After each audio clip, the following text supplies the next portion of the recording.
Assalamualaikum. Waalaikumsalam warahmatullahi. Minta maaf tadi saya terpaksa restart Zoom saya. Dia jam tadi ya. Okey, semua dah ada ke?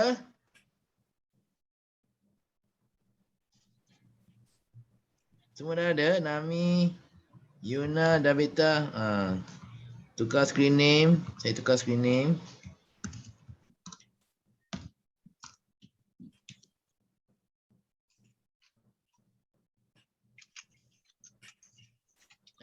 Siapa terkeluar tadi? Modern ada. Bismillahirrahmanirrahim. Assalamualaikum warahmatullahi taala wabarakatuh. Waalaikumsalam warahmatullahi wabarakatuh. Apa khabar semua? Baik, alhamdulillah. Baik, alhamdulillah. Okey. Saya amat teruja sekali di permulaan hari kedua kita. Banyak yang kita nak belajar dan saya harap anda juga turut rasa teruja untuk bersama dengan saya. Jadi jika anda benar-benar rasa teruja, saya ingin mengajak anda semua sekali dengan saya, sekali dengan semua. Kita serentak. Apabila saya bilang 1, 2, 3, kita jerit. Wow! Tanda permulaan sesi kita ya. Okey, bersedia? 1, 2, 3.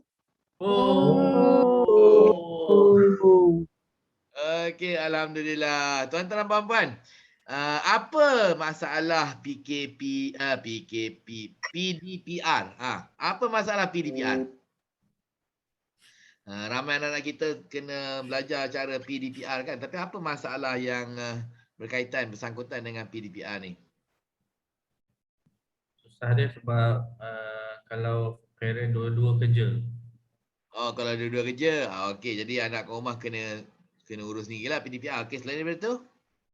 Kalau kedua-dua kerja, maksudnya dia tak boleh attend PDPR lah. Kita terpaksa cari tempat dia, taskar untuk hantar dia. Okey, tapi taskar tutup juga kan? Taskar per request. Dia macam kena declare dia punya jadual kedua-dua suami isteri lah. Okey, Sebab okey. dia nak register dengan KPM juga. Okey, faham. Okey, selain daripada masalah yang dua-dua parents tidak ada, apa lagi masalah PDPR? Biasanya cikgu ni dia bagi kerja tu, dia suka bagi YouTube, suruh budak tengok. Macam tu. So budak tak faham bila tengok video dia. Jadi parents kena participate sekali untuk ajar. Macam tu. Betul-betul. Sebab bila dia suruh tengok YouTube, dia bukan dua hala ya. Jadi murid nak tanya macam mana nak angkat tangan nak tanya. Dia kena tengok sendiri kan. Betul, parents pun kena tengok dan parents pun kena faham dan ajar. Jadi memerlukan penglibatan ibu bapa kerana cikgu tidak mengajar, cikgu hanya menunjuk YouTube saja kan. Dia bagi link je. Lepas tu buat latihan. Macam tu. Okey. Okey, lagi apa lagi masalah PDPR? Apa lagi masalah PDPR? Apa lagi? Nami, Yuna? Cik Mah, apa masalah PDPR kita ni? Macam dia bagi banyak kerja sangat. Macam banyak bagi kerja sangat? Okey. Macam satu hari tu ada banyak kelas and then dia bagi kerja banyak, parents tak sempat nak bantu kadang.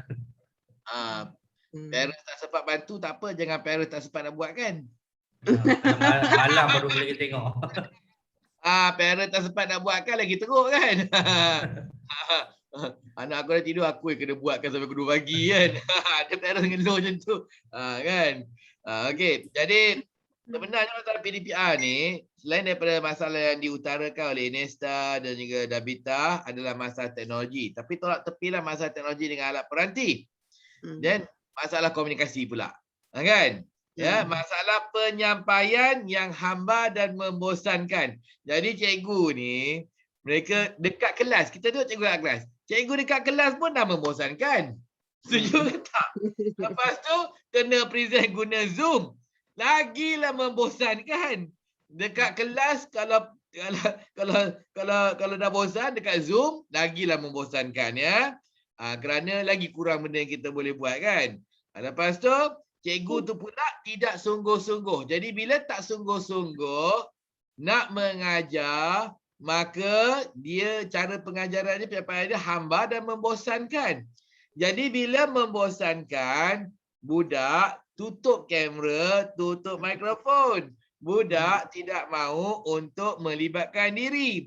Bila budak semua tutup mikrofon dengan tutup kamera dan tidak melibatkan diri, cikgu tu pun bosan. Bila cikgu tu bosan, lagilah hambar. Lagi hambar, murid lagi bosan, lagi tak ada duduk situ, dia lari. Dia pergi main kucing ke, dia pergi main basikal ke. Dia kena panggil. Dabita. Tak ada kan, dia hilang kan. Panggil pun tak ada kan. Jadi ini adalah kerana cikgu tidak sungguh-sungguh dan juga cikgu kurang kemahiran untuk menyampaikan. Kenapa membosankan? Kerana tiada gerakan tangan. Itu pun satu juga. Cikgu kaku bila mengajar. Macam ni je mengajar atau tunjuk PowerPoint aja kan. Membosankan kerana tiada gerakan tangan. Yang kedua, cikgu juga membosankan kerana cikgu suaranya mendatar. Cikgu tidak mengguna pelbagai suara. Jadi suara dia mendatar begini je daripada awal hingga akhir, satu nada, satu irama, jadi amat membosankan murid-murid. Kan? Jadi cikgu juga perlu untuk mempelbagaikan suara. Jadi kalau ada gerakan tangan, ada pelbagai suara, adalah peluang untuk menarik tumpuan murid kita, budak kita untuk memberi tumpuan kan. Barulah ada peluang. Belum lagi menaik tumpuan, cuma ada peluang. Okey. Jadi bila dah ada peluang tu, macam-macam cikgu tu boleh buat. Melibatkan mereka dalam aktiviti, bertanya soalan, berbincang dan sebagainya kan. Tapi yang mula sekali, tumpuan. Kena menaik tumpuan. Okey. Dan cikgunya pula kena sungguh-sungguh dan menunjukkan yang dia teruja untuk mengajar. Ini bila nak mengajar tu, alah kena mengajar. Kan? Cikgu belum apa-apa lagi dah tak teruja dan bersikap bosan kan. Membuat andaian yang sesi itu adalah sesi yang membosankan ya. Jadi apabila kita membuat pembentangan, bagi taklimat, bila kita bercakap, bila kita mengajar, apa sajalah bila kita berkomunikasi, bila kita bercerita. Jadi tuan-tuan dan puan-puan, pertama sekali janganlah membosankan. Jangan membosankan. Bila kita berhadapan bersemuka pun jangan membosankan. Okey?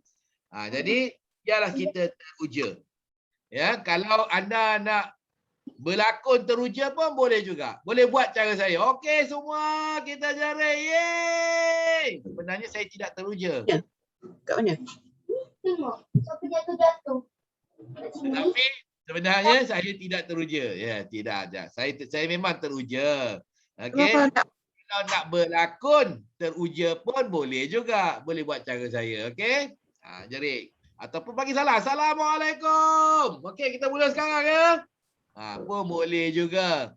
Jadi bila kita mempamerkan keterujaan kita, bila kita menaikkan semangat orang untuk terus memberi tumpuan dan mendengar apa yang kita sampaikan, maka kita ada peluang untuk menyampaikan matlamat kita. Okey, kalau tidak ada peluang ya.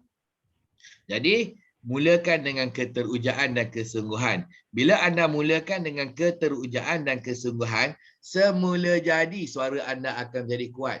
Semula jadi tangan anda akan bergerak-gerak. Tapi kalau anda tidak bersungguh-sungguh dan anda bosan, maka suara anda akan semula jadi mendatar dan tangan anda tidak bergerak-gerak. Okey? Jadi kita tidak maulah macam cikgu sekolah dan murid-murid dalam kelas PDPR di mana cikgu membosankan murid, murid membosankan cikgu, cikgu membosankan murid, mereka berada dalam satu kitaran bosan membosankan. Kan? Kita tak mahu, kita nak semua sesi kita dan saya pun mahu semua sesi anda kemudian hari untuk satu sesi yang saling gembira, menggembirakan dan menyeronokkan audience dan dapat menambat tumpuan audience ya. Okey. Jadi hari ini tuan-tuan dan puan, kita akan belajar pula cara kita menyampaikan pembentangan menggunakan PowerPoint. PowerPoint adalah satu alat bantu pandang. It's a visual aid, not a memory aid. Visual aid, alat bantu pandang. Okey. Jadi alat bantu pandang ni maksudnya untuk kita pamerkan gambar-gambar, gambar rajah, diagram, schematik dan sebagainya lah. Okey, jadi ianya satu alat yang kita perlu urus semasa kita membuat pembentangan. Jadi sebelum kita mengurus PowerPoint, kita perlu dulu untuk membiasakan diri kita untuk membentang, menyampaikan taklimat dan juga bercerita. Okey, tanpa menggunakan PowerPoint dulu. Okey. Kemudian nanti baru kita tambah satu lagi alat. Kalau tidak semuanya kita nak buat, nak uruskan semuanya sekali, nak uruskan hujah-hujah kita.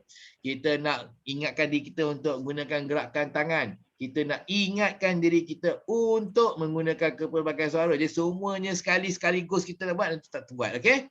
Jadi kita mulakan dulu dengan pembentangan tanpa menggunakan PowerPoint. Okey, jadi pagi ini tuan-tuan dan puan, kita akan mengadakan satu sesi yang menyeronokkan kerana saya minta anda untuk bercerita, menyampaikan satu cerita ataupun satu pengalaman ya anda berkaitan dengan satu restoran yang anda suka, yang anda pernah pergi, yang suka tempat tu, suka restoran tu, ataupun makanan yang anda pernah rasa, wah sedapnya makanan itu, ataupun aktiviti contohnya anda pergi melawat ke Bali, wah seronoknya melawat ke Bali, menakjubkan, atau satu buku yang anda pernah, oh hebat betul buku ni, ataupun satu tajuk video pula, movie ya anda pernah tengok, okey, ataupun filem ataupun drama.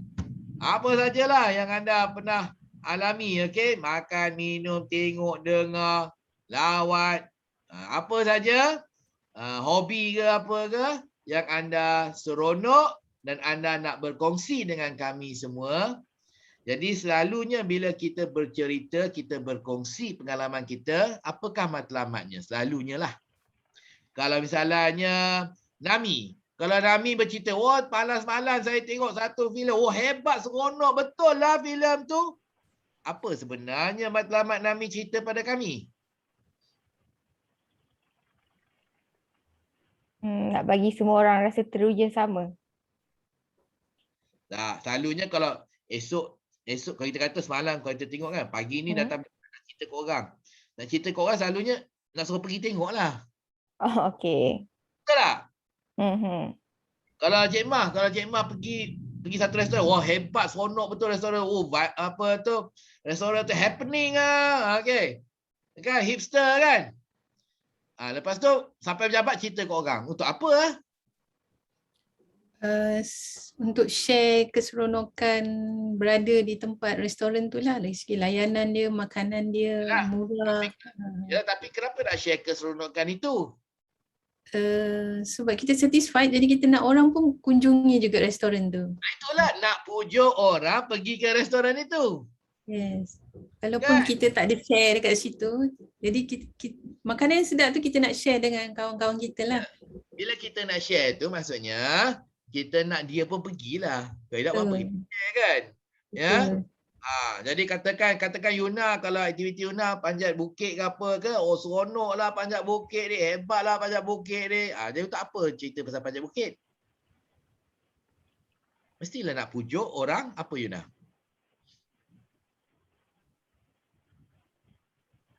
Kita telefon mesti nak pujuk orang untuk panjat bukit itu kan. Ya, katakan kalau Gordon Ramsay, katakan kalau hobinya adalah untuk memasak. Dia suka memasak, dia pernah cuba satu resepi kan. Lepas tu dia upload lah video resepi. Orang yang upload video memasak ni apa tujuannya? Nak share dia punya. Nak share tu maksudnya nak pujuk orang, gunalah. Akhirnya selalu cubalah mudah, cubalah pasti keluarga kita suka kan. Cubalah resepi ni. Jadi sebenarnya semua pun yang kita, bila kita menyampaikan sesuatu, pembentangan ke, bercerita ke, berkongsi ke, perkongsian ke. Jadi sebenarnya matlamat utama adalah untuk kita berkongsi. Ingat kita nak memujuk untuk audience melakukan benda yang sama. Maksudnya buat aktiviti yang sama ke, pergi makan kat sana, restoran itu ke, pergi cuba masakan ini ke, ya, pergi baca buku itu ke, pergi tonton filem itu ke, dan sebagainya. Alright? Okey. Jadi pilih satu item yang anda suka, pilih satu perkara yang anda suka, yang anda pernah alami sendiri, pernah buat sendiri, pernah rasa sendiri, pernah makan sendiri, pernah minum sendiri, pernah pergi sendiri. Dan akhirnya pujuk kita untuk buat benda yang sama. Okey. Kita cerita pasal resepi yang anda pernah masak, maka pujuk kita gunakan resepi yang sama. Cerita tentang filem yang kita pernah tengok, hebat, seronok, menarik, pujuk orang tengok filem tu. Cerita dan pujuk orang. Okey. Kita pernah pergi restoran, hebat restoran tu, kita cerita dan kita pujuk orang pergi restoran itu. Kita pernah makan satu suplemen, dapat manfaat daripada suplemen itu, kita cerita dan kita pujuk orang untuk makan suplemen itu. Kita nah, ya. Tak dengar. Boleh dengar? Ya, apa dia? Tak, saya nak minta excuse sekejap dalam 30 minit. Boleh? Boleh, sila. Okey. Saya dah ambil note dah pasal presentation tadi. Okey. Pilih satu benda yang anda suka. Okey.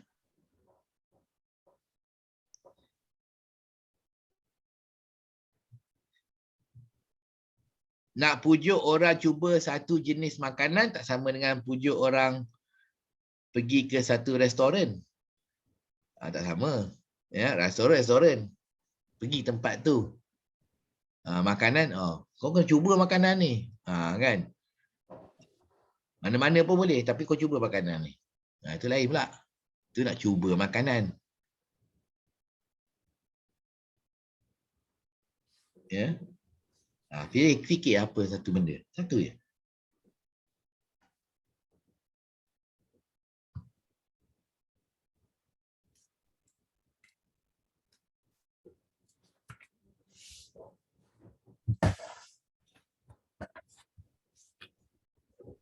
Okey, dah fikir dah. Benda yang kita suka, kita cerita spontan je. Tak payah nak apa tu, nak buat nota dulu lah, buat skrip lah. Benda kita suka kan. Okey, ada siapa nak bermula? Siapa?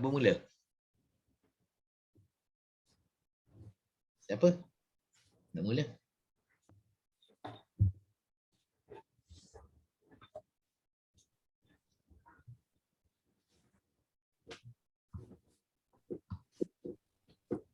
Siapa nak mula?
Okey dah. Siapa nak mula?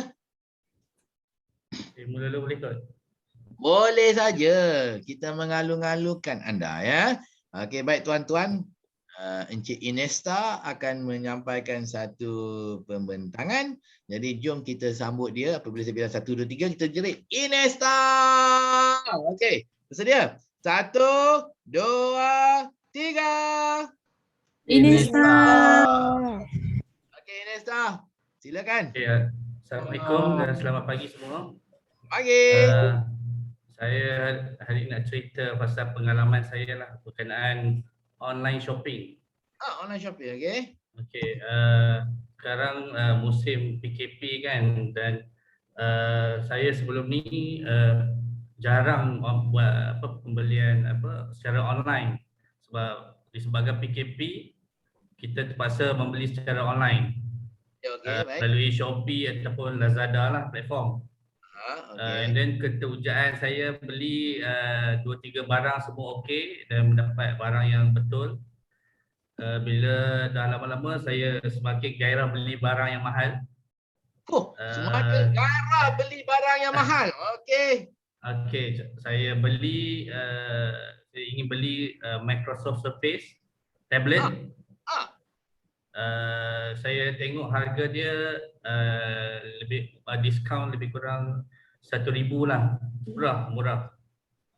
Okey, apabila saya beli dan saya chatting dengan seller di Lazada tu, kemudian dia mengajak saya deal di luar Shopee punya Lazada punya platform. Maksudnya melalui WhatsApp lah. So bila kita deal melalui WhatsApp dan kita tanya semua pasal specification tentang tablet tu, semua dia boleh jawab. And then kita terus buat bayaran ke akaun dia tanpa melalui Lazada punya platform. And then bila kita dah bayar beribu-ribu, tiba-tiba dia bagi invoice and then dia minta kita tambah lagi duit. So saya rasa saya dah kena scam. Saya dah kena scam. And then kita minta pulangkan balik sebab perjanjian awal dia kalau kita tidak berpuas hati dengan dia punya cara pembayaran, kita boleh minta refund, tapi dia mungkin janjilah. Dia mungkin janji dan dia minta tambah kalau kita nak duit, tapi saya rasa kalau kita tambah duit, bayar lagi sekali pun dia tak akan pulangkan balik duit ataupun dia tidak akan bagi barang tu. Sebab dia minta kita tambah duit.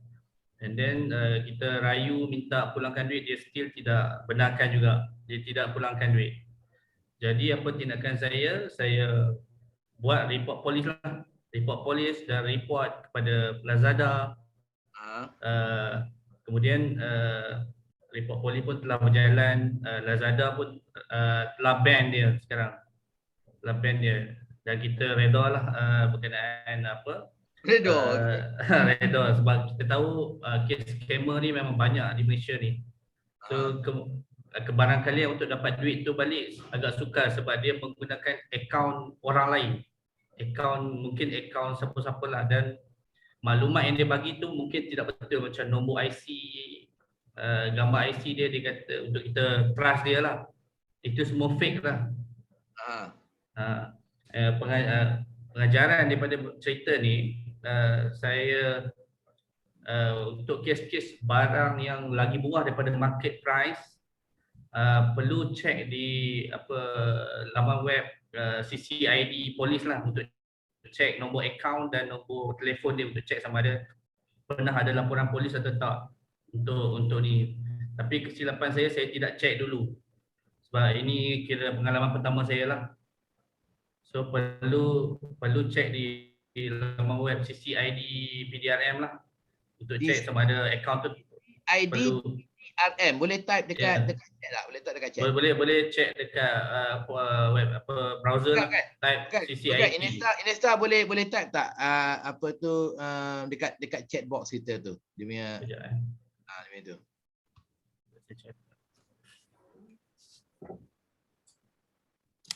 Sekarang chat dekat mana ni?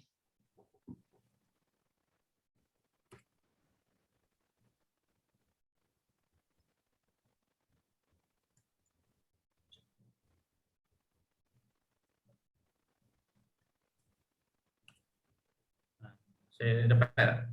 CCID, check dekat situ ya. Ya, so kena check di situ untuk beli barang yang kira market price lagi murah lah, kira dia bagi diskaun kau-kau lah. So perlu check di situ. And then kena elakkan deal di luar platform. Kalau deal di luar platform, Lazada ataupun Shopee tak tanggung lah, dia tak boleh refund. Betul. So itulah saya punya presentation. Cakap sekian, terima kasih. Sekian, terima kasih. Okey, bagus. Tepukan.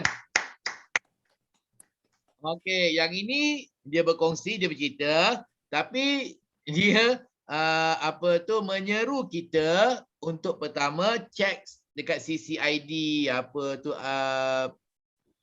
Polis Raja Malaysia tu kan, ya. Betul.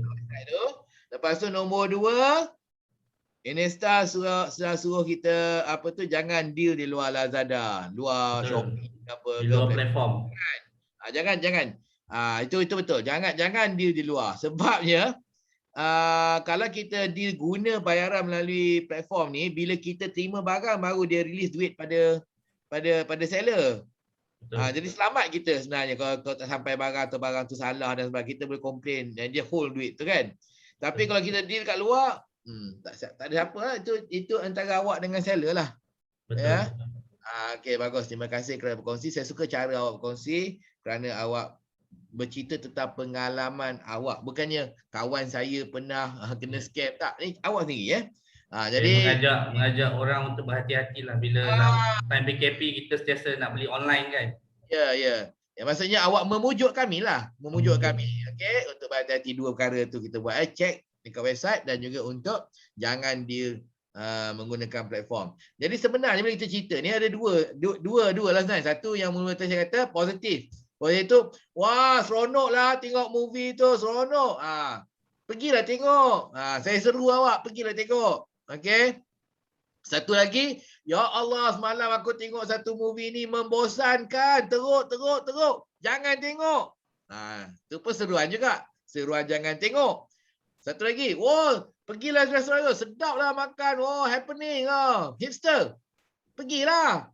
Tu kita pujuk pergi. Semalam saya pergi satu restoran, ya Allah teruknya, servisnya lambat betul lah, udahlah kotor. Ya Allah bilik airnya, jangan pergilah. Tu jangan pergi. Jadi boleh 2 lah sebenarnya. Pujukan positif ataupun pujukan negatif, jangan ya. Okey, terpulang kepada anda. Okey, terima kasih Nesta. Sama-sama. Okey, seterusnya. Selain daripada Nesta, siapa lagi? Jom.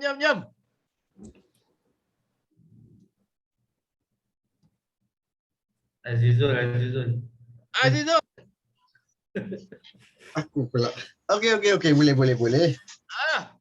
Okey, Azizul.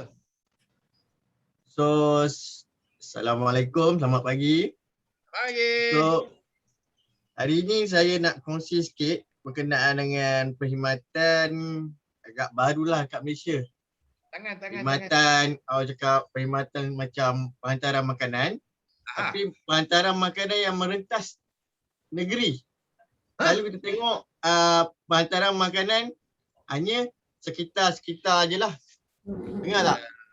Dengar. So selalu kita tengok penghantaran makanan food panda sekitar kita punya area. So kita tak boleh nak try makanan-makanan lain kan.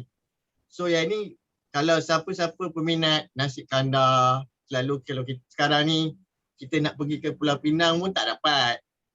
Nak pergi mana-mana dekat Kedah ke. So nak makan tu kadang-kadang orang rindu nak makan makanan utara ni. Betul tak? So kat sini ada siapa yang peminat makanan nasi kandar tak? Minat.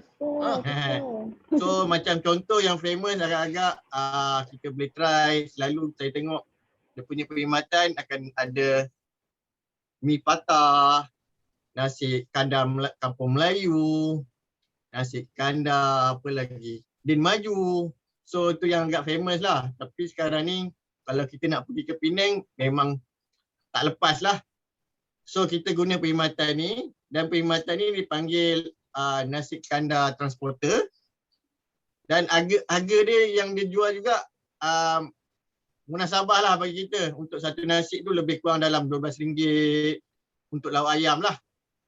So charge penghantaran lebih kurang dalam RM10 macam tu untuk 3 nasi. Contohnya kalau ada kita beli satu family, so charge tu dalam RM10 je lah. So lebih kurang lah, lebih kurang 1 kali ganda dengan dia punya panggil Foodpanda punya charge.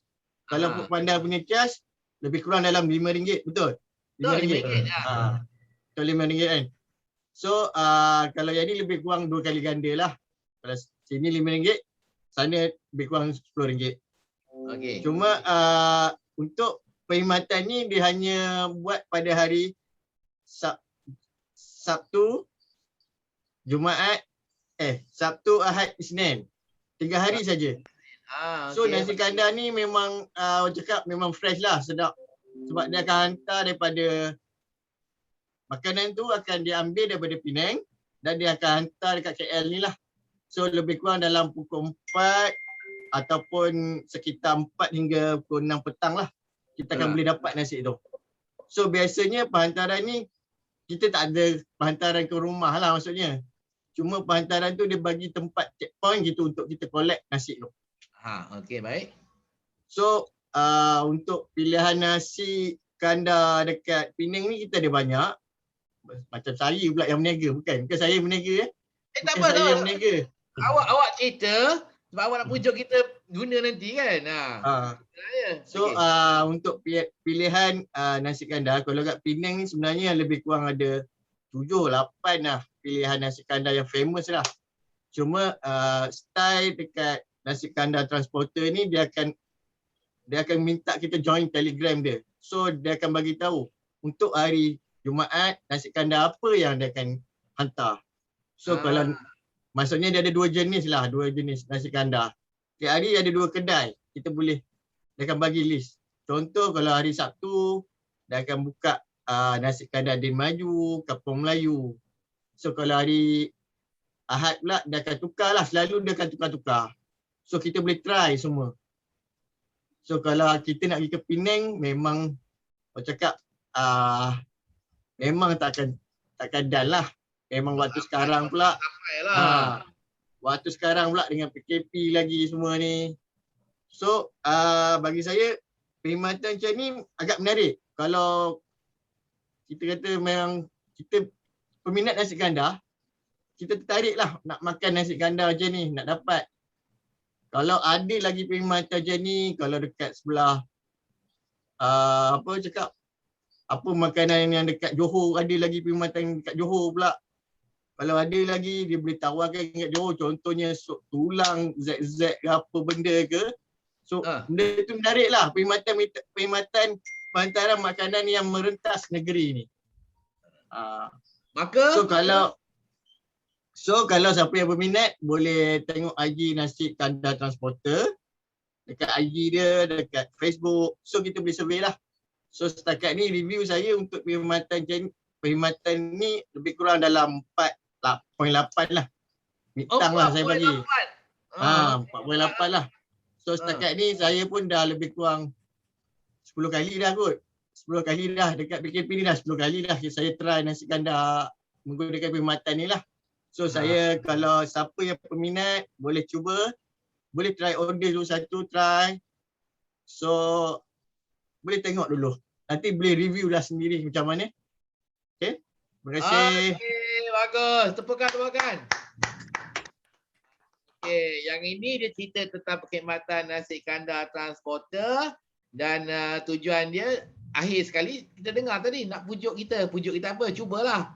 Kan kalau kita nak kita gunakanlah servis itu kan. Kalau kita nak nasi kandar daripada tempat-tempat yang itulah kan, daripada Pulau Pinang dan sebagainya.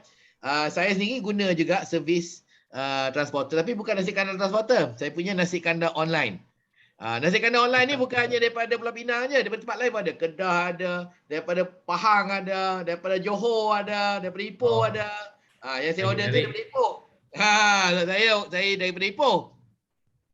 Jadi boleh cuba ya. Yang satu lagi tu ada nasi kandar online, saya type dekat sini . Ni dekat ni yang kedah-kedah punya boleh dapat jugalah maksudnya. Boleh. Boleh Cuba. Yang Kedah dia bukan minggu ni hanya Din maju aja. Yang ini apa tu line clear saja tak. Yang ini dia banyak kedai. Lepas tu dia akan angkut ke KL, dia agak dia akan hantar. Subanjaya ada collection point dia. Kak Puchong ada collection point dia. Putrajaya ada, dekat Selayang ada. Gitu. Ya. Boleh cuba nasi kandak online. Okey. Hebat pembentakan Azizul. Terima kasih. Kita tepukkan untuk Azizul. Okey, sekarang siapa pula nak menyampaikan? Seronok ni. Siapa? Itu website dia. Daripada Inesta dah bagi semakmula.rmp untuk check scam. Okey. Kita pun boleh check juga IC kita kat situ. Takut orang guna IC kita untuk scam. IC kita dah keluar kat situ. Betul tak Inesta? Betul.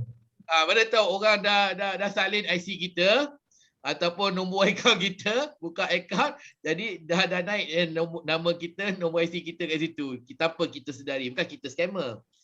Scammer dah guna IC kita. Perkudakan IC kuda kita untuk buka akaun dan kita dah jadi akaun scam. Boleh check kat situ juga ya. Okey, siapa lagi nak cerita? Siapa lagi? Tok T ke, Cik Ma ke, Davita ke, Made ke? Come on guys. Saya dulu. Okey. Siapa? Tok T ke? Okey. Okey, jom. 9, 1, 2, 3 sama-sama kita cek Tok T. Okey, 1, 2, 3. Tok T. Okey, Tok T. Tok T, mana anak Tok T? Dia tengah tidur ni. Izara. Bunga tidur. Oh, tidur. Inara ke Izara? Inara. Okey. Assalamualaikum. Salam. Ni pengalaman saya lah sebenarnya PKP ni. Perempuan lah kan, kalau ikutkan shopping, saya shopping, mana pada PKP lah, shopping online, satu tempat saya boleh dapat, macam perempuan tudung dan baju lah. Satu tempat dan kualiti dia tak mungkin, memang saya cuba selai 2 line, dan kualiti semua okey. Semua size ada lah, maksudnya daripada size kecil hingga saiz besar. Kalau tudung siapa suka bawal, ada yang ada shawl pun ada, jenis sarung pun ada. So kalau macam cakap dan bagi saya, bagi siapa yang suka pergi keluar mungkin dia akan suka rasa material semua, tapi bagi saya walaupun Okey, berhenti je Okey. Minta maaf saya tunggu sikit tak apa. Awak cakap ni terlalu laju. Saya tak boleh. Jadi bila cakap terlaju, apa benda? Awak sarung apa benda kita susah nak faham. Serius. Itulah kalau saya cakap selesai nanti saya gagap. Tak apa. Jadi kita nak belajar cara bercakap dengan berkesan. Jadi berkesan tu orang faham, kemudian orang terpujuk, orang ambil tindakan. Jadi kan, pelan-pelan sikit. Okey. Bila ada berhenti seketika. Bila ada noktah, berhenti lama sikit. Okay. Janganlah sambung terus tanpa titik noktah, tanpa koma, okey? Jadi setiap 3 ataupun 4 perkataan. Setelah Elio lah. Okey, setiap 3 ataupun 4 perkataan berhenti. Kemudian setiap 3, 4 perkataan berhenti. Maksudnya kalau menulis 3, 4 perkataan koma. 3, 4 perkataan koma. Berhenti. Pecah, putus-putuskan ayat tu Okey, boleh mula sekali. Assalamualaikum. Saya nak cerita semasa PKP. Jangan. Saya nak cerita tentang pengalaman saya semasa PKP. Saya nak cerita tentang pengalaman saya shopping semasa PKP. Cakap pelan-pelan tak apa? Okey, cuba sekali lagi. Okey, Assalamualaikum. Saya nak cerita pengalaman saya shopping online masa PKP. Saya biasalah perempuan kan, bila scroll FB banyak sekarang kalau tu orang buat online. 3-4 kata berhenti. Okay. Biasalah perempuan. Biasa perempuan dia shopping tu tak kisahlah online ke ataupun pergi kedai, memang saya lah walaupun hanya cuci mata. Ya. Tak faham yang ujung tu. Okey, biasalah perempuan suka shopping. Tak kisahlah online ke ataupun kedai. Jadi dia putus kan? Tak apa, berhenti. Okey. Sekali lagi. Perempuan. Separuh orang dia suka pergi kedai sebab dia nak rasa material, nak tengok sendiri. So, sebabkan PKP ni online tu je lah yang pilihan yang ada. So, dari situlah saya mungkin dah mula terjebak dengan satu kedai. Dari situlah saya mula terjebak. Dari shopping online. Saya mula terjebak. Betul-betul kan 3-4 ayat. Okey, 3-4 perkataan. Saya mula terjebak shopping online dengan satu seller ni lah. Dekat situ ada tudung, ada baju, seluar. Mungkin satu kedai lah semua tu ada kat dia. Okay. Saya suka bawal, so memang bawal je lah yang pilihan. Selain pada bawal, ada tudung shawl, ada tudung sarung dan adalah 2-3 brand yang diorang jual. So dari size kecil, kalau baju, size kecil ada, size besar ada. So kat situ boleh dikatakan satu tempat semua boleh dapat. So kalau rasa XS pun ada, triple XL pun ada. InsyaAllah, tapi tak adalah mungkin tak semua design ada semua size lah. So bergantung pada design. Okey, baik. So itu yang saya nak share lah sepanjang PKP ni. Saya telah kalau siapa yang berminat kata saya boleh share jugalah dia punya FB nama tu. Wow. Pelan. Okey, ulang balik ayat akhir tu. Okay. Kalau sesiapa yang mungkin rasa berminat, saya boleh share, saya letak siapa. Okey, kalau sesiapa rasa berminat, bolehlah mencuba untuk membeli di kedai itu. Sekali lagi. Siapa yang berminat, mungkin boleh membeli di kedai itu. Sekali lagi. Okay. Kalau sesiapa berminat, saya boleh share siapa seller dan cubalah membeli di kedai itu. Okey. Jadi lagi baguslah. Jadi kita kena ingat bila kita kat call center kan, Tok T kat call center kan. Kalau Tok T laju. Tapi tak. Saya memang kalau bercakap macam tu, tapi rasa bila cakap dengan Giza, alhamdulillah tak adalah teruk sangat macam dia tu. Bila dia present, dia jadi nervous. Tak faham. Aku tak faham. Apa ni? Bahas sikit. Okey. Sorry. Okay, memang kalau orang first time dengar dan jumpa saya, dia akan memang susah nak faham. Tapi kalau saya cakap call user setakat ni, alhamdulillah okey boleh. Cuma bila saya present dia jadi nervous, saya jadi macam ni. Jadi tak apalah, sinilah kita. Saya nak tolong. Saya tolong okey.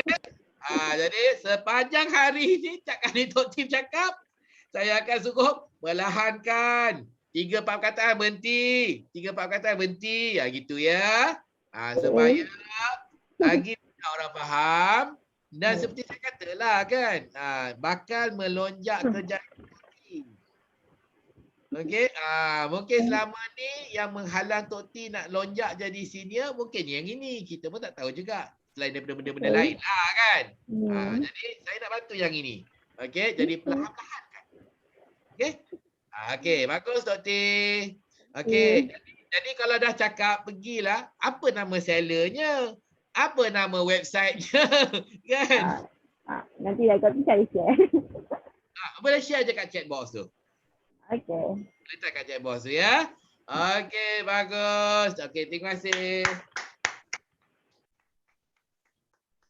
Okey, seterusnya. Siapa pula nak mencuba selepas Tok T? Gordon Ramsay. Okey, tuan-tuan dan puan-puan, berikan satu tepukan untuk kita jemput Gordon Ramsay. Okey, Assalamualaikum. Ni saya nak share saya punya minat atau passion tau. Tapi mungkin membosankan daripada untuk orang-orang yang tak minat lah. Wow. Kejap. Apabila kita nak pujuk orang, Janganlah kata mungkin membosankan ke apa ke. Okey. Biar kita cerita, biar orang lepas tu membuat penilaian membosankan ke tak, kan? Tapi kalau sebab awak cakap mungkin membosankan, kepala kita bosan tu. Kan? Jadi mungkin topiknya tu teknikal. Jangan kata susah. Jangan kata rumit sebab teknikal. Nanti awak teknikal aku tak nak dengar. Rumit ni. Jadi kita jangan sebut apa-apa negatif pada awalnya ya bila kita nak memujuk. Contohnya kalau orang nak jual barang kan. Okey, saya nak cerita satu suplemen ni tapi ya Allah mungkin mahal sangatlah untuk awak. Tapi saya ceritalah. Kalau awal-awal dia cakap mungkin mahal sangat untuk awak, saya tak nak dengar. Saya tak nak dengar. Kan? Okey, saya nak bercerita pasal saya punya passion which is dari zaman sekolah lagi. Okey, saya nak cerita passion saya. Saya memang minat dalam bidang aviation which is saya pernah try untuk masuk sebagai cadet pilot dekat AirAsia. Okey. Lepas tapi malangnya bukan rezeki saya, masa dekat ujian psikometrik saya tidak pas. Okey. Saya psikometrik kenapa? Melalui ujian tu awak adalah psiko. Tak, bukan. Dia punya adalah sikit benda dia punya ujian tu kan. Ada macam tak lepas lah. Okey, so that tak apalah, saya dah move on. Okey, saya sambung pelajaran saya dalam bidang computer science kan. Okey, settle. Tapi saya punya minat kepada bidang aviation ni sangat menebal. Tebal. Okey. Menebal, and then saya sekarang ni kalau bab aviation ni memang saya up to date sampai aircraft punya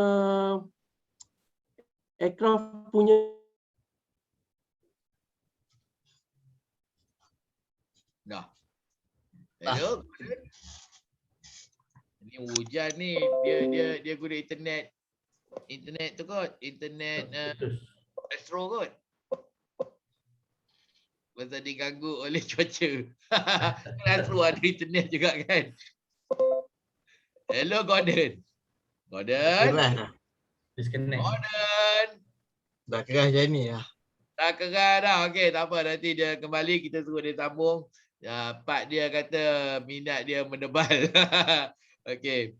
Okey, tak apa. Kita cuba orang lain dulu. Sementara ni, siapa pula cuba? Cik Mah, nak cuba? Boleh juga, Captain. Okey, Cik Mah. Okey, Assalamualaikum. Tunggulah dulu. Okey, jom kita sambut Cik Mah. Apabila saya bilang 1, 2, 3, kita jerit Cik Mah. Okey, bersedia. 1, 2, 3. Cik Mah. Okey, Cik Mah. Okey, Assalamualaikum. Hari ini akan nak share tentang kepuasan hati akak lah menggunakan laptop. Semua orang ada laptop kan? Betul. Okey, akak selama ni memang guna laptop Apple, MacBook Pro. So bagi saya laptop Apple ni adalah yang terbaik sekali lah berbanding dengan angkat lagi tangan. Adalah laptop yang terbaik lah bagi saya lah, sebab selama saya gunakan laptop MacBook Pro dah 10 tahun dah, tak ada masalah. Dari segi virus tak ada. Kalau kita guna laptop biasa, Windows kan, kadang baru 6 bulan beli dah rosak. Nak kena hantar dekat orang yang menjual laptop dengan kita lah. So akak recommend sangat untuk semua orang guna MacBook Pro ni ataupun MacBook Air. Dia ada banyak model lah. Lepas tu kalau katakanlah kalau you punya sistem tu tak up to date, so you boleh update sistem tu secara online. Tak perlu keluarkan duit pun, kita keluarkan sekali je waktu beli tu. So bila kita nak update, sebab Apple ni dia every 3 or 4 months dia akan bagi kita new software untuk update. Sebab dia ada generation by generation lah. Tapi kalau Microsoft Windows dia tak minggu dia bagi. Macam mana, Captain? Kalau Microsoft Windows dia tak minggu dia bagi update. Oh, itu bahaya. Hari tu kalau dekat high tech ni kalau update dia tu screen dia black. Jadi kita nak kena hantar dekat level G tu lah untuk repair. So macam apa dekat DMS untuk high tech lah. Hari tu saya punya laptop lah high tech punya dia dah kena dia suruh kita update. Bila saya update tu screen dia black. So, itu Microsoft Windows tu. Itu yang bahaya tu. Bahaya sebab saya buat account. Jadi account kita tak boleh stop. Bila kita stop habislah nak bayar supplier sebab kita have to update every day kan, accounting kan. Jadi itu masalah bagi saya. So saya recommend sangat kalau high tech boleh upgrade ke tu Apple lagi better lah kan. Lepas tu kalau kata rosak ke dia punya screen scratch ke kita boleh hantar dekat QDC yang paling dekat Sunway Pyramid. Dalam within 7 days lah dia akan repair. Kalau minor dalam sehari 2 dah dapat dah. Satu. Lepas tu kalau kita beli Apple MacBook Pro yang baru, so kita boleh beli Apple Care. Apple Care ni adalah the additional guarantee and warranty untuk yang ada lah. So 1 year yang biasa kilang bagi, so plus another 2 years, so 3 years. And then harga untuk Apple Care ni bergantung kepada size MacBook Pro yang kita belilah. Kalau 13 inch dia murah sikit, kalau 15 mahal sikit. 15K? 15 inch. Inci dia punya screen tu. 15 macam harga kereta kancil second hand. Tapi yang latest sekarang 16 inci lah. 16 inci dia punya screen tu lagi besar lah. So walaupun harga dia mahal, tak apa, kita simpan duit, kita invest, kita beli Apple. Apa harga? Sebab harga yang baru saya beli itu dalam 12,000 lah. 12,000?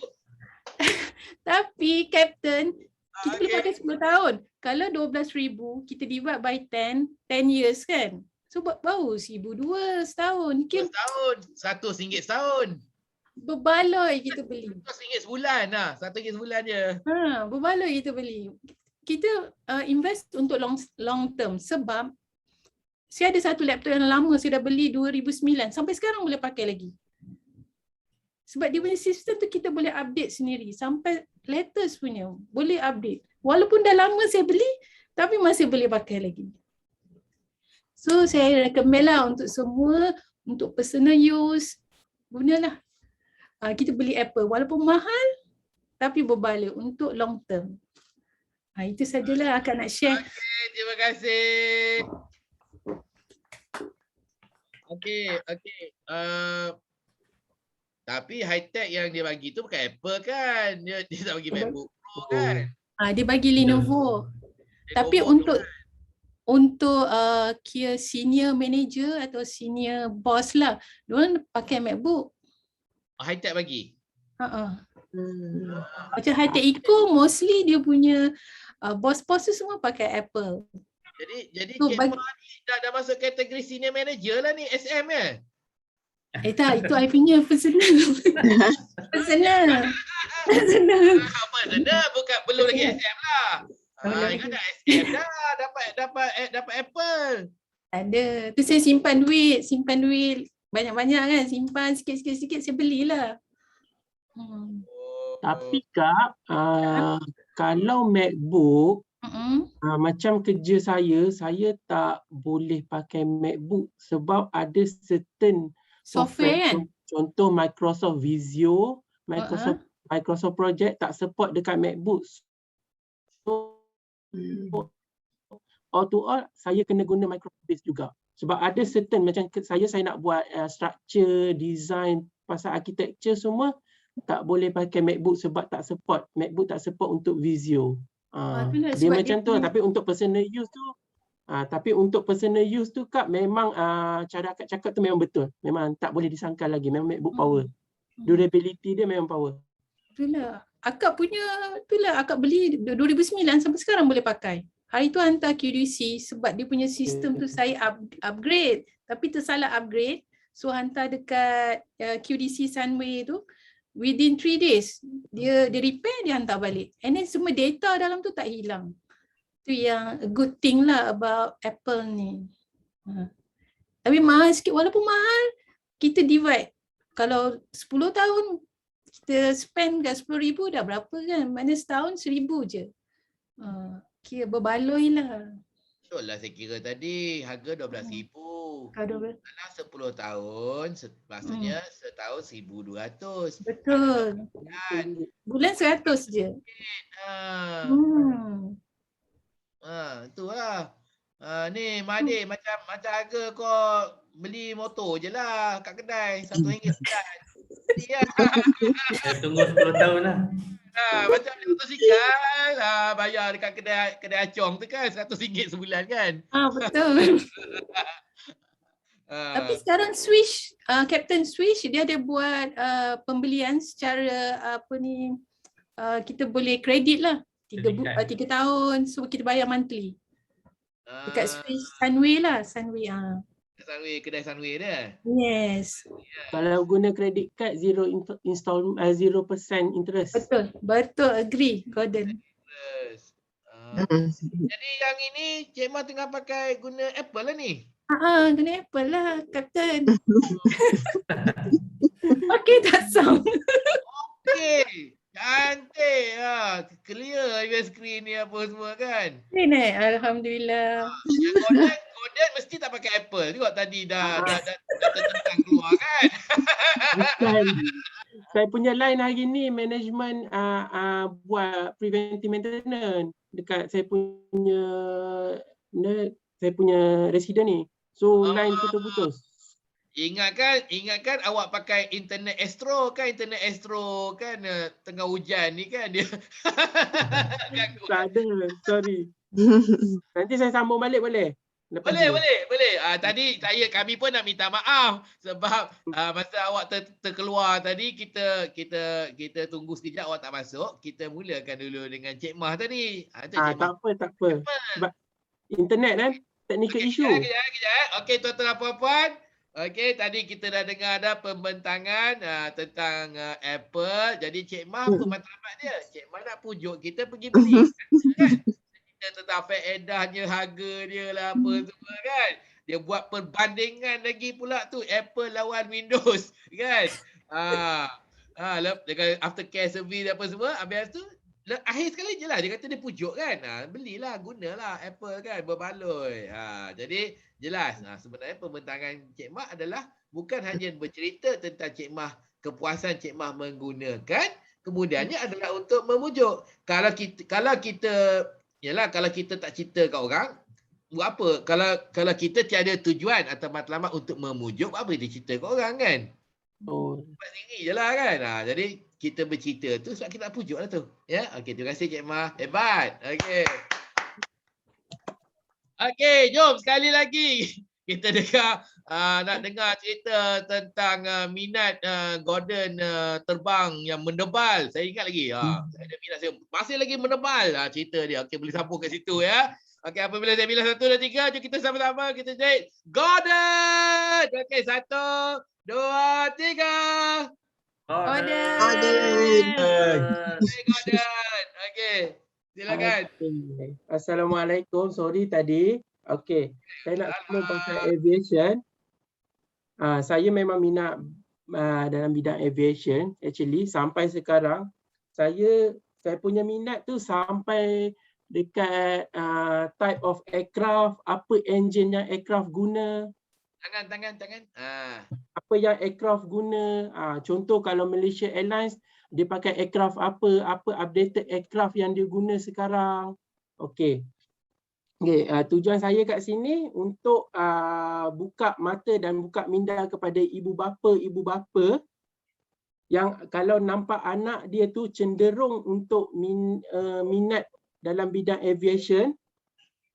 Okey, saya nak encourage family members atau ibu bapa supportlah anak-anak kalau dia ada minat untuk join flying school ke, untuk masuk flying school by scholarship. Kita boleh apply under aviation company, which is contoh AirAsia cadet pilot, memang sekarang musim aviation ni drop, tapi untuk akan datang career untuk aviation ni sangat bagus dan sangat orang cakap boleh diterima pakai lah. Okay. Ada potensi. Ada potensi, betul. Okey, untuk saya nak review something hari ni, saya merupakan bekas pramugara AirAsia. Betul. Pramugara. Familiar. Patutlah ada Saya gaya bekas pramugara AirAsia. Dah lama dah. Walaupun tak boleh jadi pilot, tapi saya lepas diploma saya try untuk jadi pramugara AirAsia walaupun selama setahun. So saya dah achieve lah saya punya nak masuk aviation tu sebenarnya. Itu je lah saya nak share. Okey, boleh saya macam buat satu pengumuman untuk ending boleh? Boleh buat dah. Hello? Boleh. Okey. Tak tahu jadi ke tak kan? Betul dah lama kan tinggal kan? Tuan-tuan dan puan-puan, kita telah selamat mendarat di lapangan terbang antarabangsa Kuala Lumpur. Kepada warga negara Malaysia, selamat pulang ke tanah air. Kepada pelawat, selamat berkunjung ke Malaysia, truly Asia. Sekian, terima kasih. Ada lagi, ada gaya. Okey, guys. Itulah, saya just nak encourage people, kalau siapa-siapa anak-anak dia minat bidang aviation ni sangat bagus dan gaji dia memang amat lumayan. Walaupun saya sebagai cabin crew selama setahun, tapi dia punya gaji, tuan-tuan dan puan-puan bayangkan, saya masa tu baru umur 21, 22, saya dah bergaji dalam 5 hingga 6,000 sebulan. Tapi saya berhenti dekat AirAsia tu sebab saya nak sambung ke peringkat ijazah. So saya bekerja selama setahun saja di AirAsia di domestic flight. Okey, sekian, terima kasih. Ya. Sekarang jadi gaji dah 5,000 masa dekat AirAsia. Ya, betul. Sambung buat ijazah dalam computer science. Lepas tu kerja diploma computer science sebulan. Apa benda? Dia macam ni sebenarnya saya sambung ijazah ni atas faham tak, mak ayah yang cakap at least you ada degree, so secure. So faham tak, mak ayah punya punya insting ni, dia cakap sambung degree, apa-apa jadi pun akan datang okey. Lepas tu jadi selamat lah sekarang ni. Sekarang ni selamat lah ni. Pasal ikut cakap bapak lah ni. Tapi bila saya dah habis degree pada tahun 2016 macam tu, saya nak fly pun macam dah tak fit dah sebab dah cabi-cabi balik dah semua. Kena start balik all over again. Nak kena jaga BMI semua benda. So saya decide untuk kerja je lah dalam bidang computer science kan. Lepas tu nasib baiklah saya tak masuk balik untuk aviation dan sekarang aviation dah tengah drop. Kalau tidak saya mungkin akan kena retrenchment jugalah. Dah sekarang kau jadi panda bear lah kau. Ya, betul. So itulah saya cakap ni bukan untuk kapasiti hari ini yang aviation tengah drop, tapi untuk future memang aviation tu memang is a good chance lah untuk try. Untuk anak-anak lah. Untuk kita ni memang dah macam dah it's too late lah. Okey, bagus. Cuma ada masalah penceritaannya, ada satu masalah sikit lah. Masalahnya kan kita kata ada potensi dan sebagainya. Lepas tu sekarang pula dalam keadaan merudum ni tak ada potensi kan. Jadi ini jadi cabaran macam mana nak pujuk kan, nak pujuk mak bapak untuk membenarkan anak mengejar cita-cita nak jadi pilot ke, nak jadi pramugara ke, pramugari ke kan. Nak membenarkan dan membolehkan kan. Jadi masalahnya bila dia tengok sekarang pilot pun jual mi kari dekat Sumbajaya kan. Jadi benda ni menakutkan kan. Jadi mungkin awak kena counter yang itu dengan memberi lebih penjelasan tentang potensi masa akan datang. Okey? Jadi masuk sekarang bagus. Sebab sekarang ni masa tengah low ni, jadi bila kita dulu masa ni memanglah tak ada kerja, tapi kita tengah belajar. Jadi bila lulus nanti tengah airline industri tu tengah naik balik, pelancongan tengah menaik balik, masa tu memerlukan ramai. Masa tu lah peluangnya cerah kan. Tapi memihak kepada yang sedang belajar sekarang ataupun yang akan belajar nanti. Yang akan belajar. So saya cakap bukan kapasiti untuk sekarang lah, untuk future. Yang itu kita kena explain sikit lah kan. Kan? Tapi satu lagi pula, kalau kita cerita bagusnya, hebatnya tentang potensi sektor penerbangan, tapi masalahnya awak sendiri pula contoh yang tak baik. Awak pula contoh yang tak baik. Sebabnya daripada sana, lepas tu awak berhenti dan mengejar computer science pula. Mungkin kena cerita pasal tentang kejayaan computer science. Nampak? Tapi sampai sekarang macam saya cakap lah, itu minat saya macam saya dah achieve, saya nak cerita saya achieve dah. Saya dah boleh dah terbang, saya boleh dah belajar safety, saya boleh belajar aircraft punya engineering dia. So itu adalah saya punya kepuasan. Saya just nak cerita saya punya kepuasan sahaja. Kepuasan diri, tangan. Kepuasan diri sahaja. Kepuasan diri ya. Okey. Kalau bagaimanapun bagus, hebat. Tepukkan tangan kepada Gordon. Tepuk. Saya nak cerita lah dekat high-tech ni, memang staff dia semuanya ada bakat. Yang hari ni saya dengar bekas pramugara. Kan? Kumpulan yang sebelum ni, kan ada seorang CE, dia cerita, dia baru masuk dalam 5 bulan. Sebelum ni dia kata, dia ada perniagaan jual tongkeng ayam dekat pasar malam. Betul. Dia meniaga tongkeng dan juga kepak ayam di pasar malam. Lepas tu dapat tawaran kerja di High-Tech sebagai CE, dia pun kerja dekat CE. Pun ada juga. Tu saya kata memang berbakat betul staff di High-Tech ni kan. Latar belakang macam-macam. Pramugara lah, berniaga tongkeng ayam lah, semua ada. Ya. Okey. Tak tahulah Made kau tu kerja apa dulu Made? Sebelum kau kerja High-Tech? Saya belajar. Saya belajar, habis belajar masuk High-Tech.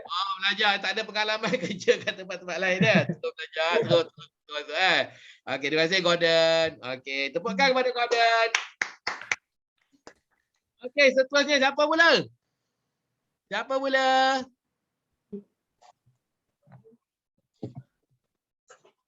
Davita.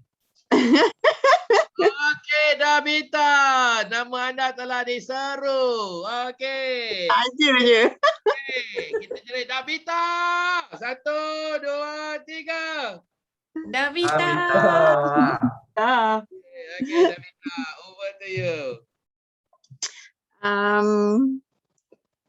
Okeylah.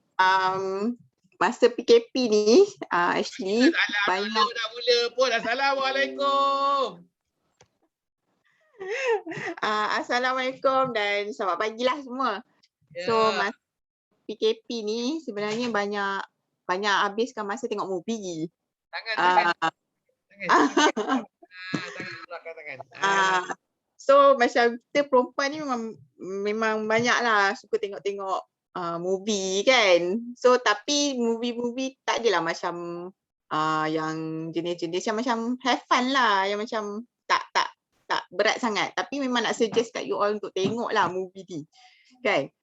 So ni movie Hindustan tau, tapi macam dia bukanlah feeling macam cerita tipikal Hindustan yang menari-nari tu, menyanyi tu, tak. Dia macam cerita penyiasatan.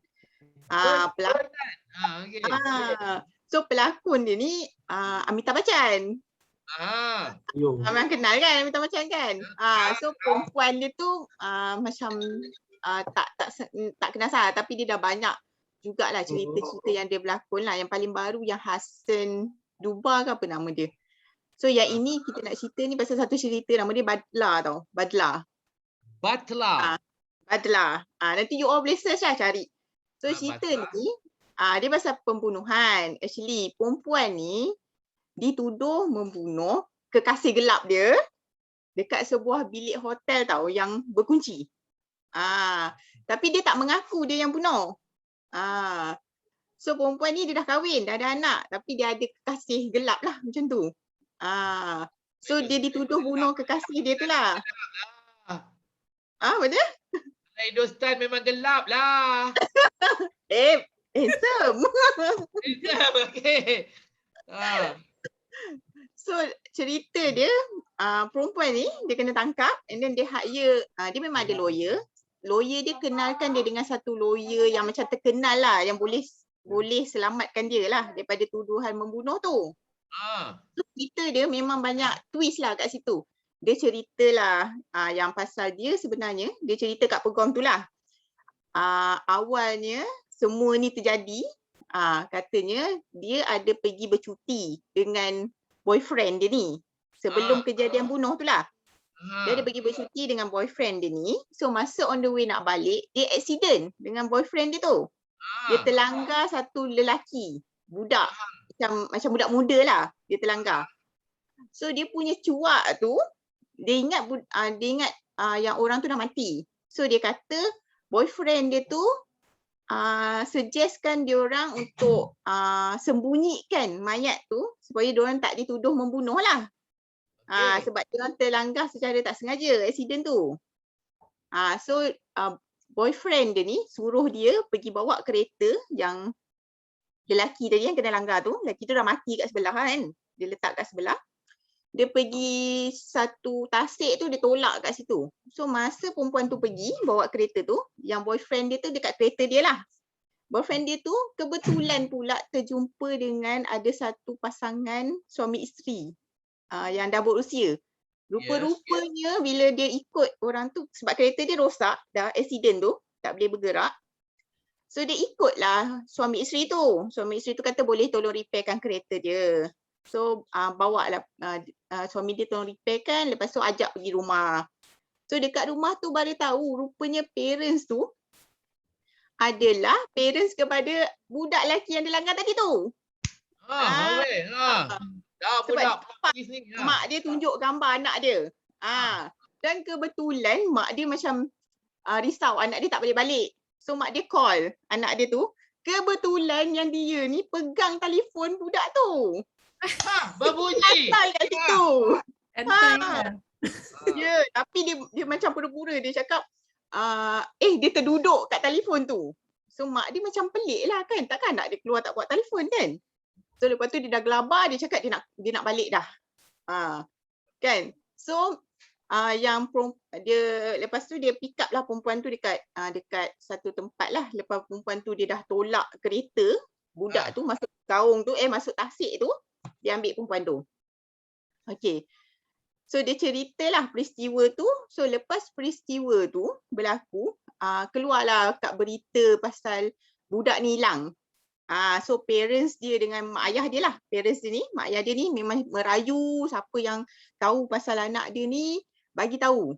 Kan? So polis masa tu dapat tahu yang tak silap masa tu polis dapat tahu yang dia ada di tempat kejadian lah, macam polis siasat-siasat tu kan. Tapi dia tak mengaku, dia kata dia minta peguam dia tipu. Mengatakan yang dia pergi luar negara masa kejadian tu, dia tak ada. So dia macam terlepas lah. Tapi parents ni macam tak puas hati lah. Macam dia pergi jumpa perempuan tu, so perempuan tu mengaku kat mana anak dia. Dia tahu mungkin anak dia dah mati, tapi dia nak tahu anak dia kat mana. Memang sedih lah kan. Betul. Lepas tu yang twist ya, sebenarnya dia cerita ni memang nampak macam dia tak bersalah. Boyfriend dia tu yang buat semua. Macam lepas daripada peristiwa tu dia berpisah dengan boyfriend dia. Diorang bawa haluan masing-masing lah. So dia tak nak husband dia tahu pasal kejadian tu. So yang menariknya, kalau nak tahulah, kalau you all tengok cerita ni, yang menariknya sebenarnya kita tertanya-tanya siapa sebenarnya yang bunuh boyfriend dia tu. Sebab dia cerita dekat program tu, dia kata parents budak tu nak balas dendam dekat dia. So createkan situation dekat mana hotel ni tempat bapak dia bekerja tau. bapa budak tu bekerja. So dia kata komplotnya kat situ mak dengan ayah budak ni perangkap dia.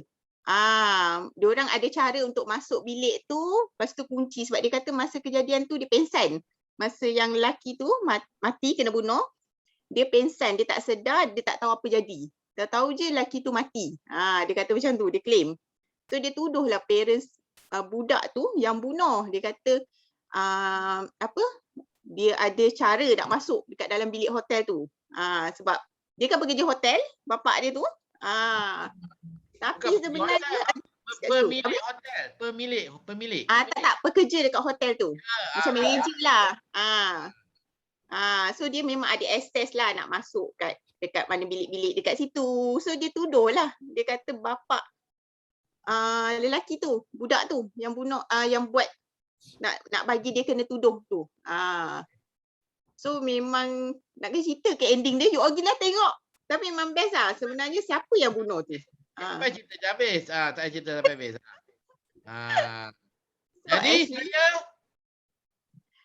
dia punya twist kat hujung cerita tu lah. Nanti dah ada twist yang sebenarnya daripada yang dia cerita awal-awal tu, dia temberang je, dia tipu. Cerita dah habis. Tak payah cerita sampai habis. Oh ya ke? Okey. Nanti tengok ceritanya. Pergilah tengok. Tengok cerita dia. So betul tak parents budak tu yang bunuh sebenarnya? Takkanlah kan orang tua, tapi logik tak logik lah. Cuba tengok siapa sebenarnya yang bunuh. Dia punya boyfriend tu. So apa yang lastnya terjadi tu memang semua orang macam terkejut jugalah. Siapa peguam yang datang tu sebenarnya? Peguam tu yang bongkar kan? Peguam lah Amitabh Bachchan kan? Ya, betul. Ya betul, peguam tu Amitabh Bachchan. Tapi siapakah peguam tu? Betul ke peguam tu nak tolong dia? Okey. Kita nampak macam apa nama? Batal nama cerita dia? Batal. Badak. Badlah. Batlah. Okey, Badlah. Itu yang baru-baru ni tengoklah. Memang suka tengok movie. Okey, terima kasih. Seronok. Cerita ni menarik sebab pelakon-pelakonnya hebat. Amitabh Bachchan. Okey. Lepas tu dia ada drama, pembunuhan, berdarah dan sebagainya. Lepas tu akhir sekali ada plot twist. Kan? Seronok tu. Kan? Jadi satu lagi kalau cerita Hindustan dia punya lokasi penggambaran. Tak tahu lah cerita ni. Cantik kan? Lokasi penggambaran selalunya cantik lah kan. Betul. Jadi sama. Macam cerita Janam tu lokasi. Ya. Itu favourite juga tu. Lepas tu berduyur-duyur orang nak pergi ke Iceland. Kan? Sebab lokasi pemandangan dia hebat kan. Okey, itu Hindustan lah kan. Okey. Tapi satulah, kalau cerita Hindustan, dia buat setting dia dekat Swiss Alps lah, dekat Iceland lah, kat mana-mana. Boleh dipercayai lah kan. Tapi kalau kita Melayu nak buat kat Iceland, kita Melayu buat kat Swiss Alps, kita macam bajet tu. Kita orang Melayu tak bajet tak banyak. Macam tak boleh masuk Melayu dekat lokasi-lokasi tersebut kan. Okey, bagus. Terima kasih ya. Seronok. Cara penceritaannya menarik dan ada kesungguhan, ada keterujaan. Membuat saya pun nak pergi tengok cerita tu nanti ya. Okey, terima kasih. Okey, jom bagi satu tepukan untuk Dabita, tepuk. Okey, well done.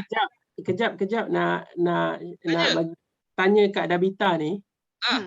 Cerita ni India punya version kan? India Ya, okey. Hindustan. Kan nak tengok yang Spain punya version, saya bagi link dekat Netflix. Ada tahu yang putih kan? Putih punya. Tajuk dia. Cerita Hindustan ni mana yang original sangat. Betul.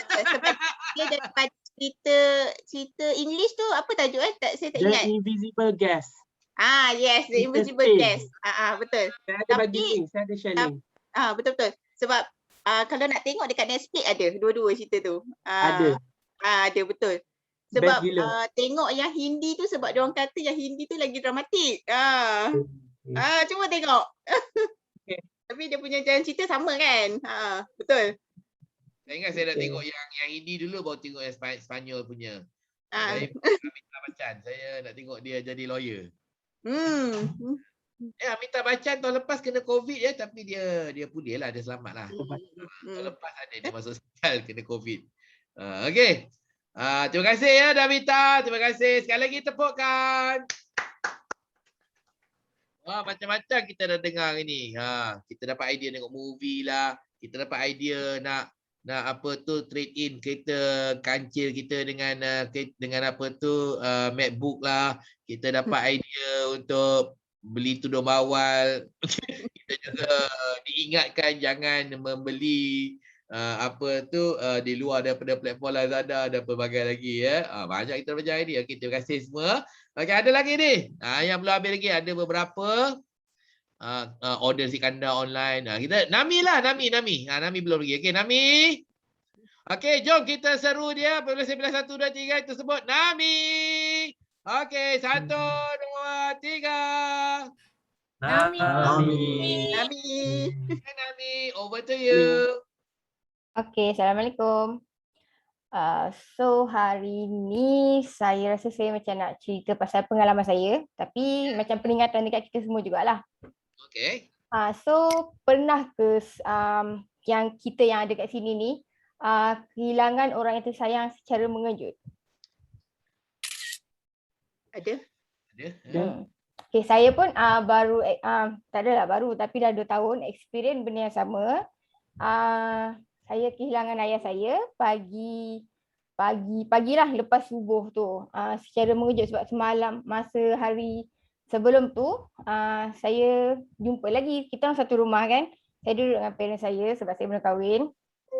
So kita orang macam still makan sama, malam tu still cakap, minum. So memang tak expect kita akan kehilangan orang yang kita sayang tu macam mengejut gila. Macam itulah. So saya bukan kebetulan, memang saya nak sulung. So saya kalau ikut sebenarnya saya macam tak berani pun nak tolong untuk kita, macam manage semua benda tu tau. So macam sebab ayah saya pun masa tu dia tak adalah dalam kategori muda sangat, tak ada dalam kategori tua sangat, still bekerja. So tapi kalau ikutkan saya yang tolong uruskan ayah saya dari pagi tu sampai ke dia dikebumikan dengan selamat. Okay. And then seminggu selepas ayah saya meninggal, saya kehilangan adik saya pula. Masya Allah. Adik saya lelaki yang sulung lah kiranya, sebab saya anak sulung perempuan. Adik saya yang lelaki tu sulung lelaki. Seminggu dia punya jarak dia, macam itulah. So saya pun sebab so sekarang ni mak memang totally berharap dekat saya. So saya pun tak tahu macam mana saya dapat kekuatan untuk menguruskan semua benda tu secara memang macam tak sangka lah benda tu. Sebab kalau ikut dulu masa sekolah, bila kita ada buat CSR dekat kawasan tanah perkuburan, saya memang tak pergi sebab saya takut. Lepas tu jadi dekat saya benda tu saya 2 kali dalam masa seminggu saya naik ambulans, saya naik van jenazah. So saya rasa macam bila sebenarnya kita tak expect pun kita akan menghadapi benda tu, tapi sebenarnya kita boleh. Kita tak meletakkan diri kita dekat tempat tu, tapi bila kita berada sebenarnya kita automatik kita akan jadi kuat lah untuk menghadapi benda-benda macam tu. So macam ayah saya dia meninggal, doktor buat postmortem, dia kata jantung. Adik saya meninggal sebab aksiden masa nak hantar adik saya seorang lagi belajar dekat Dungun. So masuk on the way tu dia orang accident. Tapi yang lagi 2 orang okey, dia seorang je. Okey. Maka Makanya saya nak konklusi dekat sini, kalau boleh kita hargailah orang yang kita sayang tu, macam besok tu tak ada hari lain untuk kita spend masa dengan dia. So kita kena hargailah kawan-kawan kita, ahli keluarga kita, siapa-siapalah yang berkaitan dengan kita tu. Okey. Bagus, terima kasih ya. Saya tak tahu nak cakap. Terima kasih ya. Itu satu perkataan kepada kita semua. Kita duduk nyawa di hujung tanduk ya setiap hari. Ya, orang yang tersayang tak tahu bila nak pergi, kita sendiri pun tak tahu bila kan. Ya. Jadi dan kehilangan jarak seminggu dua ahli keluarga dalam jarak seminggu. Terima kasih ya kerana perkataan itu. Okey, seterusnya siapa lagi nak belum lagi bercerita ni? Terima kasih Rami. Okey, siapa belum lagi? Mahathir belum lagi ya. Mahathir, awak yang terakhir sekali. Okey, apabila kita bila 1 2 3, jom kita jemput Mahathir, kita sebut Mahathir. Okey, 1 2 3. Mahathir. Ya, Assalamualaikum. Saya nak cerita pasal Shopee juga, tapi kan sekarang time PKP kan, ramai orang kena mati kerja kan. So saya rasa macam lebih bagus untuk buat bisnes online lah. So macam niaga kat Shopee, sebab saya dengan abang saya pun ada buat bisnes kat Shopee juga. Macam jual barang kat Shopee. Kalau nak jual barang tu, jual barang yang tak banyak lah. Macam barang-barang yang lain pada yang lain lah. Macam saya dengan abang saya jual, waktu tu saya tengok dekat Shopee tak ramai lagi orang jual. So kami jual dekat Shopee dengan harga murah. Lepas tu ramai orang beli. Dia cakaplah jual apa? Cakaplah saya khusus. Saya jual hoverboard. Hoverboard. Hoverboard. Apa tu? Tu yang manduk minggat taman waktu petang-petang yang bila hijab ke depan, dia pergi ke depan tu, belakang dia ke belakang tu. Nak cakap lah. Mana? Google. Hoverboard. H-O-O-V-E-R ke apa? Hoverboard. Hoverboard.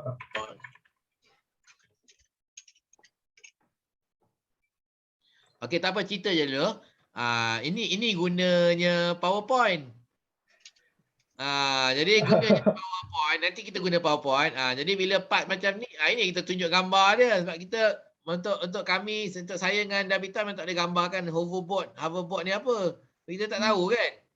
Jadi masa ni adalah apa tu tempat yang sesuai untuk kita gunakan PowerPoint nak tunjuk hoverboard tu apa ya. Okey, teruskan Mahdi. Nanti kita tengok. Hoverboard ni saya jual ada 2 jenis, satu untuk budak-budak dan satu untuk dewasa. Harga pun lain-lain lah. Dan boleh kata setiap bulan ada lah orang beli. Tapi kalau waktu promotion lagi ramai orang beli. Tu lah. Waktu awal-awal tu kalau nak berniaga tu jual dengan harga murah, nak naikkan rating kedai kita dekat Shopee. So trusted lah, jadi trusted. Bila dah trusted tu kita boleh naikkan sikit-sikit harga untuk balik modal kepada kita. Macam saya ambil barang dari China sebab barang dari China lebih murah. So saya kalau tak cukup duit awal-awal tu saya buat pre-order. So bila orang order, saya akan order dekat China dan dia akan terus hantar ke rumah orang tu. Dan sekarang ni saya dah balik modal sikit. Kadang saya ambil stok, so dia hantar dekat rumah. Stok hantar kat rumah, lepas tu nanti kalau ada orang order dekat Shopee, saya boleh terus dia post. Dia lebih cepat lah postage dia. Untuk budak berapa harga? Bagi link. Bagi link. Link nanti bagi je lah kalau yalah apa nanti Yang penting share customer kot. Share. Nanti share tu. Share link kat chat tu. Dia kalau yang untuk budak-budak 7 inci, kalau untuk dewasa 10 inci. Kalau yang biasa tu, kalau untuk budak-budak 299 Kalau ada extra barang 349. Extra barang tu macam dia dapat macam pemegang macam tongkat budak-budak kan. Tapi ada juga kami bagi free gift lain macam dia ada protection macam dekat pad tu, lutut semua tu. Kalau dewasa dia tak ada tempat pemegang tu. Dia macam tu je. Okay. Ya. Link. Benda ni yang kadang-kadang saya tengok orang guna nak hantar panda benda ni. Ya. Dia chargeable Dia chargeable Ada bateri. Aku tengok budak hantar panda guna tak tahu apa benda dia. Kecil dengan macam tapi bukan basikal. Dia yang tu tak tahu, tak pernah nampak. Oh, itu bukan tu. Okey, tak apa. Okey, terus. So kesimpulannya saya rasa time-time sekarang ni lebih baik kita niaga kat Shopee lah, sebab lebih senang nak dapat income. Itu je. Jadi awak memujuk kita untuk berniaga di Shopee lah. Ya. Untuk cari duit. Maka saya harap tuan-tuan juga akan merebut peluang untuk berniaga melalui Shopee seperti saya. Cakap je. Maka saya harap tuan-tuan dan puan-puan akan merebut peluang untuk berniaga di Shopee seperti saya. Okey, bagus. Terima kasih. Tepuk. Okey, jadi di sini ada dua sebenarnya. Kita nak promote orang beli produk ini atau nak promote orang berniagalah di Shopee. Gunakan Shopee untuk platform berniaga ya. Jadi kalau kita nak promote produk, kita tunjuklah produk tu lah, seronok naik produk tu lah, produk tu tahan lama lah, produk tu cerita pasal produk lah. Kurangkan Shopee. Tapi kalau kita kata nak promote Shopee, jadi kita ke tunjuklah pendapatan kita. Kau tak cakap pun pasal pendapatan kau nak, tapi nak pujuk orang berniaga kat Shopee macam mana? Pendapatan tu jadi kalau nak pujuk, cerita je lah, kita ni bukannya lembaga hasil pun. Tak tahulah Davita, kau kerja lembaga hasil ke Davita? Tak. Dah setahu saya juga high tech tidak membangunkan sistem lembaga hasil. Jadi kita tak audit. Kita lah nak pujuk orang, kau berniaga lah, aku untung banyak. Ni kena macam tu. Okey, saya dengan abang saya berniaga. Tahun lepas kita berniaga, beribu-ribu benda ni kita jual. Pendapatan kita 100,000. Cerita macam tu lah kan. Dan cerita tentang produk atau cerita tentang peluang perniagaan. Kalau peluang perniagaan kita cerita tentang apa tu, pendapatan. Kita akan cerita. Lepas tu kalau khusus kepada Shopee, nak buat perbandingan pula Shopee dengan Lazada. Kalau kita khusus pada Shopee lah. Kalau tak khusus, mana-mana pun boleh asalkan berniaga online. Lazada pun boleh, Shopee pun boleh. Saya pilih Shopee. Tapi kalau kita kata berniagalah gunakan Shopee, jangan yang lain. Itu lain pula. Jadi kena buat perbandingan pula. Nak mendaftar, mana mudah nak memulakan, mana lagi rumit. Lazada dengan Shopee. Mana lagi banyak untung dia, Lazada atau Shopee? Mana lagi banyak user, banyak pelanggan, Lazada atau Shopee? Kita buat perbandingan macam tu pula, ya. Jadi kita kena fokus nak pujuk apa. Right? Okey. Bagus Mahathir, terima kasih. Tepukkan untuk Mahathir. Habis semua kan? Dah habis kan? Okey, dah habis. Okey, kalau dah habis, kita rehat di sini. Masa sekarang 10.40, jadi kita akan rehat setengah jam sehingga jam 11.10 untuk kita rehat makan, minum pagi dan sebagainya. Kembalinya nanti kita akan mula menggunakan PowerPoint dan saya akan menunjukkan anda fungsi-fungsi canggih PowerPoint yang boleh membantu anda untuk mencantikkan PowerPoint anda dan cepat membina presentation menggunakan PowerPoint ya. Okey, itu nanti tengah lepas kita kembali daripada rehat. Okey, jadi kita rehat sekarang ya. Jadi apabila saya bilang 1 2 3, saya minta anda semua serentak untuk kita jerit nak sarap. nak sarap kalau orang Johor dia sarap tu kata koja. Kan? Untuk makan pagi adalah sarapan ya. Okey, bersedia. 1, 2, 3. Okey, bagus. Kita berhenti sini hingga jam 11.10. Kita kembali nanti bersama. Bye. Bye Cik Mah. Bye Gordon. Bye Tok T, Nami, Mahathir, Inesta. Kita jumpa nanti jam 11.10. Okey. Okey.